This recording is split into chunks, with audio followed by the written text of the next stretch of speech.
ઇથેનોલના ભાવની અંદર ભડકા બાદ રાજકારણ પણ ગરમાયું। સરકારની નીતિઓને લીધે ભાવ વધારાનો કોંગ્રેસે આરોપ લગાવ્યો। કોંગ્રેસ સાંસદ જયરામ રમેશે સોશિયલ મીડિયા પર પોસ્ટ કરી ગંભીર આક્ષેપ લગાવ્યા। સરકારની નીતિઓની કિંમત ચૂકવી રહી છે જનતા, જયરામ રમેશનો આ આરોપ। અને E20 નીતિને લીધે રસ્તા અને રસોડામાં પ્રજા કિંમત ચૂકવી રહ્યા છે। શેરડી અને અનાજમાંથી ઇથેનોલ બનાવતા ખાદ્ય ઉત્પાદનો પ્રભાવિત થઈ ચૂક્યા છે।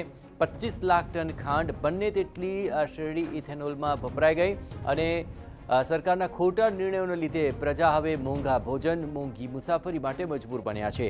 કોંગ્રેસ સાંસદ જયરામ રમેશે સોશિયલ મીડિયા પર પોસ્ટ કરીને જણાવ્યું હતું કે પેટ્રોલમાં 20% ઇથેનોલ મેળવવાને લીધે ખાંડ અને અન્ય ખાદ્ય પદાર્થો મોંઘા થયા। તેમણે માંગ કરી કે E20 નીતિની સત્વરે સમીક્ષા કરવામાં આવે। પ્રજાને ઇથેનોલ વગરના ઈંધણના વિકલ્પ મળવા જોઈએ। મુસાફરી પણ મોંઘી પડે, રસોઈ પણ મોંઘી પડે તેવી જનવિરોધી ઈંધણ નીતિ દેશમાં કોઈ હિસાબે સ્વીકાર્ય ન હોઈ શકે।